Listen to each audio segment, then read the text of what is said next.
क्या आपके साथ कभी ऐसा हुआ है कि आपने अपने पूरे दिन का एक स्केड्यूल तैयार किया हो और उसमें वो सारी चीजें ऐड कर दी हो जो आज आप टाइम से करने वाले हैं, पर रात आने तक क्या होता है, या तो उसमें से बस एक दो काम ही पूरे हो पाते हैं या फिर एक काम भी पूरा नहीं हो पाता। तो डेफिनेटली इसका जवाब यस ही होगा, क्योंकि हम में से मैक्सिमम लोगों के साथ ऐसा जरूर होता है। और जब हम इसके बारे में सोचते हैं कि उन कामों को छोड़कर ऐसा हमने क्या इंपॉर्टेंट काम कर लिया, तो हमको कुछ भी याद नहीं रहता। ऐसा इसलिए है क्योंकि जो चीजें हम कॉन्शियसली करते हैं बस वही हमें याद रहती हैं, और जो ऑटो पायलट पे करते हैं वो हमें याद ही नहीं रहती। जैसे पढ़ाई करते हुए मोबाइल उठा लेना, कहीं घूमते फिरते हुए सिगरेट पीने लग जाना, या दोस्तों के साथ इधर उधर बस घूमते फिरते रहना, ये जानते हुए कि ये चीजें हमारे किसी काम की नहीं है, उल्टा लॉन्ग टर्म में ये हमको नुकसान भी पहुंचा सकती हैं, पर फिर भी हम करते हैं।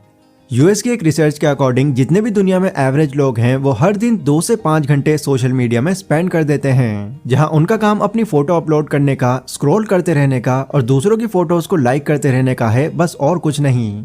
तो सवाल अब यहाँ पर यही है कि इन सभी चीजों की नेगेटिव साइड जानने के बाद भी हम इन चीजों को छोड़ क्यों नहीं पाते।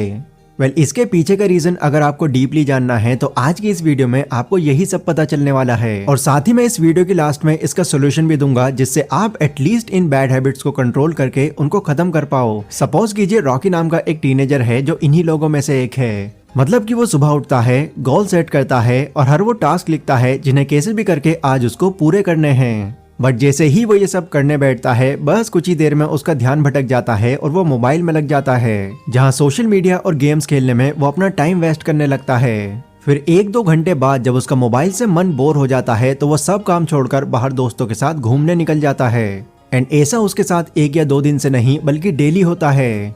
अब वैसे तो रॉकी के गोल्स काफी बड़े हैं और वो चाहता है कि वो अपनी लाइफ में कुछ बड़ा अचीव करके दिखाए, पर स्टिल उससे ये आदत छूट ही नहीं पाती। ऐसा नहीं है कि वो इन सब बातों से बेखबर है, वो इस बात को बहुत अच्छे से जानता है कि ये सब करके वो अपना और अपने फ्यूचर का नुकसान कर रहा है।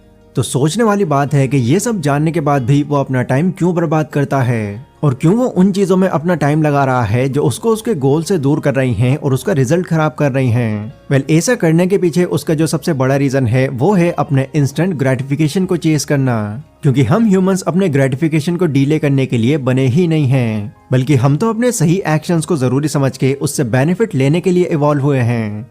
इसको और क्लियर करके अगर समझाऊं तो हम जानते हैं कि हमारे पूर्वज अपना सारा टाइम खतरों का सामना करने, रहने की जगह तलाश करने और खाने का जुगाड़ करने में ही निकाल दिया करते थे, जिसकी वजह से उनके सब कॉन्शियस माइंड में ये बात बैठ गई थी कि हमें वो काम करने चाहिए जिससे हमें इमीडिएट रिजल्ट मिले, क्योंकि उनके लिए ये चीज तो बिल्कुल मैटर नहीं करती थी कि उनके फ्यूचर में क्या होगा।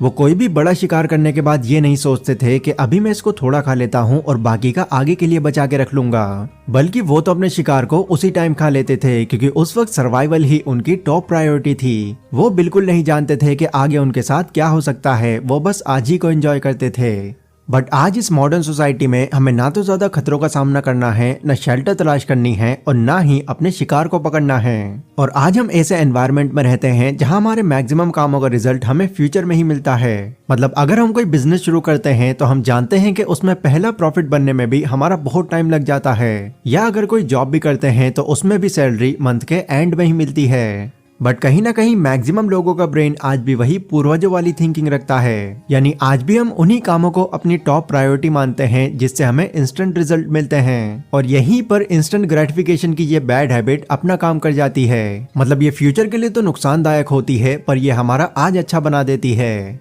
वो अच्छा जो आप चाहते हैं। और इसको बार बार फेल करने के लिए लोग बैड हैबिट्स को रिपीट करते रहते हैं।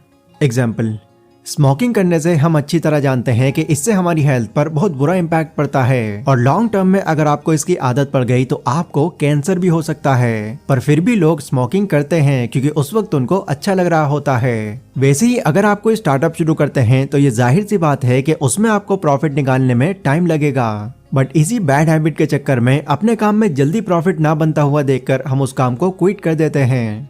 अब ऐसा नहीं है कि हमारा ब्रेन स्मोकिंग करना या सोशल मीडिया जैसी चीजों में लग भी जाता है तो वो एक बहुत ही बुरी चीज है, नहीं, ऐसा भी नहीं है। इसको और डीप में अगर समझें तो लोग सिगरेट पीना तब चूज करते हैं जब उनका स्ट्रेस लेवल बहुत हाई होता है या फिर वो किसी बड़े सदमे में होते हैं। और सोशल मीडिया भी लोग इसलिए चलाना पसंद करते हैं ताकि वो दूसरे लोगों से कनेक्ट हो सकें। बट इन सब चीजों को रेगुलरली करते रहने और हमारी एक बुरी आदत बनाने में इंस्टेंट ग्रेटिफिकेशन का एक बहुत ही बड़ा रोल होता है, क्योंकि वो शुरुआत में ही हमको इतना ज्यादा प्लेजर दे देता है कि फिर बार बार हमें उस काम को करने का मन करने लगता है। एंड यही वजह है कि चाहकर भी अपने अंदर से इस बैड हैबिट को खत्म कर पाना एक बहुत ही मुश्किल काम लगने लगता है। तो आखिर अब इस चीज का सोल्यूशन क्या है कि हमारी इस बैड हैबिट में बदलाव ला पाना पॉसिबल है भी या नहीं?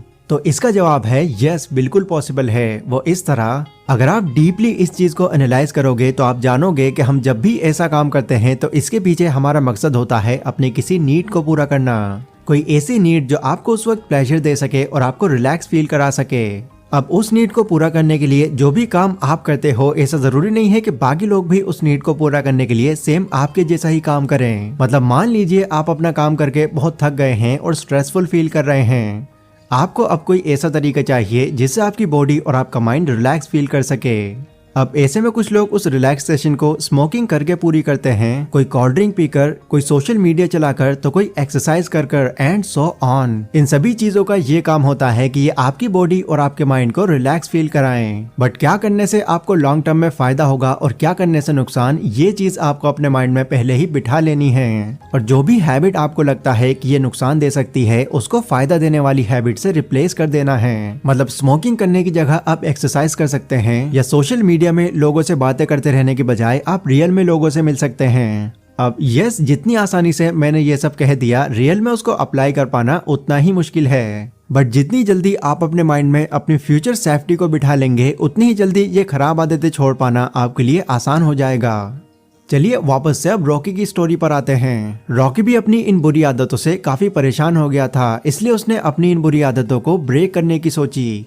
और इसके लिए उसने क्या किया, उसने सबसे पहले एक पेन और पेपर लिया और उसमें सारी वो बैड हैबिट्स लिख दी जो कहीं ना कहीं उसके गोल्स को पूरा करने से रोक रही थी। और उसके इस लिस्ट में सोशल मीडिया, गेम्स और दूसरों के साथ इधर उधर घूमना शामिल था। उसने अपनी इन बैड हैबिट्स को आइडेंटिफाई करने के बाद ये जानने की कोशिश की कि आखिर ऐसा कौन सा मोमेंट है जो उसकी इस बुरी आदत को ट्रिगर करता है, जिससे कुछ बातों में उसको ये पता चला कि जब भी वो स्टडी करने के लिए बैठता है तो इतना सारा काम देखकर उसको बोरियत फील होने लगती है, जिसे दूर करने के लिए वो मोबाइल में लग जाता है। फिर इसके लिए उसने क्या किया कि पूरी स्टडी एक बार में ही कंप्लीट करने की जगह उसने कुछ टाइम ब्लॉक्स बना दिए, यानी वो 3 घंटे एक ही बार पढ़ने की जगह 1-1 घंटे 3 बार पढ़ने लगा। स्मोकिंग की बैड हैबिट को उसने ऐसे स्विच किया कि जब भी उसको रिलैक्स फील करने का मन करता तो वो अपने आप को आइसोलेट कर लेता। फिर या तो वो मेडिटेशन करने लगता या फिर एक्सरसाइज करने लगता। वीडियो गेम्स खेलने की आदत को उसने ऐसे स्विच किया कि जब भी उसका कुछ इंटरेस्टिंग करने का मन करता तो वह गेम्स खेलने की जगह अपने पेट डॉग के साथ खेलने लगता। और लास्ट, अपने दोस्तों के साथ घूमने और पैसे उड़ाने की आदत को उसने कुछ ऐसे स्विच किया कि जब भी उसको खाली टाइम मिलता वो अपने साइड हसल पर काम करना शुरू कर देता। तो इस तरह वो अपनी इन बैड हैबिट्स को अच्छी हैबिट्स में स्विच करके अपनी लाइफ को इम्प्रूव करता चला गया, क्योंकि अब ना तो उसको अपनी हेल्थ पर कोई चिंता करने की जरूरत थी, ना एम्प्लॉयमेंट पर और ना ही अपनी स्टडी को लेकर। सो ओवरऑल इन सभी बातों का कंक्लूजन ये है कि अगर आपकी कोई बैड हैबिट है जिसकी आपको लत लग गई है और चाहकर भी आप उसको छुड़ा नहीं पा रहे, तो मैं बता दूं कि आप इन सबको इतनी जल्दी छुड़ा भी नहीं सकते, क्योंकि आपके ब्रेन को अब इसकी आदत पड़ चुकी है। पर अगर इन बुरी आदतों को आप अच्छी आदतों से रिप्लेस कर देते हैं तो कुछ ही टाइम बाद इस चीज के आपको अच्छे रिजल्ट दिखना शुरू हो जाएंगे। इसलिए जितना जल्दी हो सके अपने इन बैड हैबिट्स पर काम करना शुरू कर दीजिए। अगर ये वीडियो आपको थोड़ी भी इन्फॉर्मेटिव लगी हो तो इसको लाइक और शेयर जरूर करें। इसी के साथ कमेंट सेक्शन में